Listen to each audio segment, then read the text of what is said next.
Friends, എല്ലാവർക്കും നമസ്കാരം. എൻ്റെ വീഡിയോസൊക്കെ കാണുകയും എന്നെ സപ്പോർട്ട് ചെയ്യുന്ന എല്ലാവർക്കും ഞാൻ പ്രത്യേകം നന്ദി പറയുന്നു. ഇപ്പോൾ എൻ്റെ വീഡിയോസൊക്കെ കണ്ട് ഒത്തിരി പേര് എനിക്ക് കുറേ ഫേസ്ബുക്കിലും അതുപോലെ തന്നെ എനിക്ക് മെയിലായിട്ടും ഒക്കെ കുറേ ഫോട്ടോസൊക്കെ എനിക്ക് അയച്ചു തന്നിട്ടുണ്ട് വാട്സപ്പിലൊക്കെ. അവർക്കൊക്കെ ഞാൻ പ്രത്യേകം നന്ദി പറയുന്നുണ്ട്. അതിൽ എടുത്തു പറയേണ്ട ഒരാളുണ്ട്, എൻ്റെ ഫ്രണ്ട് ആനി.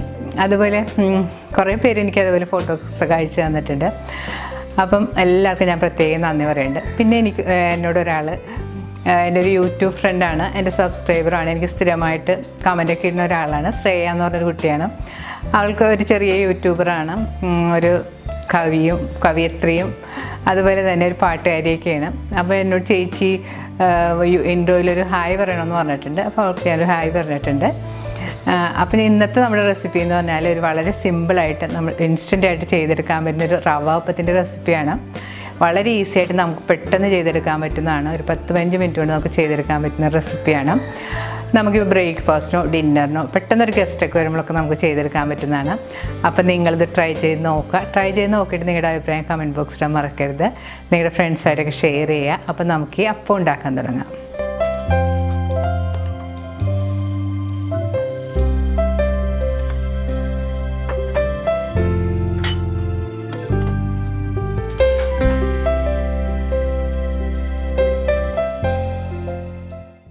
അപ്പം ഉണ്ടാക്കാനായിട്ട് ഞാനിവിടെ എടുത്തിരിക്കുന്നത് 1 കപ്പ് റവയാണ്.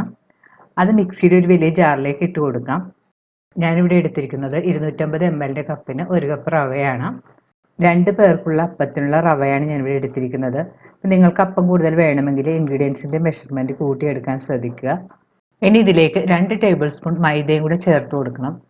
മൈദ ചേർക്കുന്നത് അപ്പം നല്ല സോഫ്റ്റായിട്ട് കിട്ടാൻ വേണ്ടിയിട്ടാണ്. ഇനി ഇതിലേക്ക് നമുക്ക് 3/4 ടീസ്പൂൺ ഈസ്റ്റും കൂടെ ചേർത്ത് കൊടുക്കാം. ഇതിലേക്ക് 2 ടീസ്പൂൺ പഞ്ചസാരയും കൂടി ചേർത്ത് കൊടുക്കണം.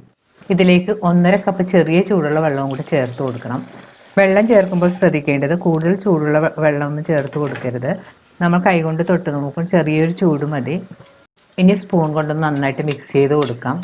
ഇനി മിക്സി മൂടി ഇതൊന്ന് നന്നായിട്ട് അടിച്ചെടുക്കണം. 2-3 മിനിറ്റ് ഒരു മീഡിയം സ്പീഡിലൊന്ന് നന്നായിട്ട് അടിച്ചെടുക്കണം. ഇപ്പോൾ റവ ഈ കാണുന്ന പോലെ നല്ലതുപോലെ അടിച്ചെടുത്തിട്ടുണ്ട്. ഇനി അത് നമുക്കൊരു ബൗളിലേക്ക് ഒഴിച്ചു കൊടുക്കാം. ഇനി ഇതിലേക്ക് പാകത്തിനുള്ള ഉപ്പുപൊടിയും കൂടെ ചേർത്ത് ഒന്ന് നന്നായിട്ട് മിക്സ് ചെയ്ത് കൊടുക്കാം. നല്ലതുപോലെ മിക്സ് ചെയ്തതിന് ശേഷം ബൗൾ മൂടി ഒരു 10-15 മിനിറ്റ് മാറ്റി വെക്കണം. മാവ് മാറ്റി വെച്ചിട്ട് 15 മിനിറ്റ് എല്ലാം കഴിഞ്ഞിട്ടുണ്ട്. ഇപ്പോൾ മാവ് നന്നായിട്ട് പൊന്തി വന്നിട്ടുണ്ട്. ഇനി നമുക്ക് അപ്പം ഉണ്ടാക്കാൻ തുടങ്ങാം. അപ്പം ഉണ്ടാക്കിയിട്ട് ബാക്കി മാവൊക്കെ ഉണ്ടെങ്കിൽ ഫ്രിഡ്ജിൽ വെക്കാൻ ശ്രദ്ധിക്കണം, അല്ലെങ്കിൽ മാവ് പെട്ടെന്ന് പുളിച്ചു പോകും. അപ്പം ഉണ്ടാക്കാനായിട്ട് ഞാനിവിടെ ഒരു നോൺ സ്റ്റിക്ക് പാൻ ചൂടാക്കാൻ വെച്ചിട്ടുണ്ട്. പാൻ ചൂടാകുമ്പോൾ അതിലേക്ക് 2 ചെറിയ തവി മാവ് ഒഴിച്ചു കൊടുക്കാം. മാവ് ഒഴിച്ചതിന് ശേഷം സ്പൂൺ കൊണ്ടൊന്ന് പതുക്കെ ഒന്ന് സ്പ്രെഡ് ചെയ്ത് കൊടുക്കാം.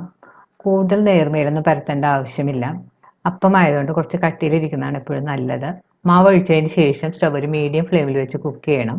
അപ്പം തിരിച്ചിടേണ്ട കാര്യമൊന്നുമില്ല, പെട്ടെന്ന് തന്നെ ഇത് വെന്ത് കിട്ടും. വേണമെങ്കിൽ നമുക്കൊന്ന് മൂടി വെക്കാം. ഇപ്പം അപ്പം പാകമായിട്ടുണ്ട്. പാകമായ അപ്പം നമുക്കൊരു പ്ലേറ്റിലേക്ക് കോരി മാറ്റാം. ബാക്കിയുള്ള മാവ് കൊണ്ട് നമുക്ക് ഇതുപോലെ തന്നെ അപ്പം ഉണ്ടാക്കിയെടുക്കാം. അപ്പത്തിൻ്റെ മാവ് ഒഴിച്ചതിന് ശേഷം വേണമെങ്കിൽ നമുക്കൊരു മൂടി വെച്ച് മൂടി കുറച്ച് സമയം കുക്ക് ചെയ്യാം. അപ്പോൾ പെട്ടെന്ന് കുക്കായി കിട്ടും, അല്ലെങ്കിൽ കുഴപ്പമില്ല. ഇപ്പോൾ നമ്മുടെ അപ്പം എല്ലാം റെഡി ആയിട്ടുണ്ട്. നല്ല സോഫ്റ്റും നല്ല ടേസ്റ്റിയുമാണ് ഈ അപ്പം. എത്ര സമയം ഇരുന്നാലും നല്ല സോഫ്റ്റ് ആയിട്ട് ഇരിക്കും ഇത്. ഇപ്പം നമ്മുടെ വീട്ടിൽ പെട്ടെന്നൊരു ഗസ്റ്റ് വരികയോ നമുക്ക് രാവിലെ ബ്രേക്ക്ഫാസ്റ്റിനോ ഡിന്നറിനൊക്കെ ഉണ്ടാക്കിയെടുക്കാൻ പറ്റിയൊരു നല്ല റെസിപ്പിയാണ്.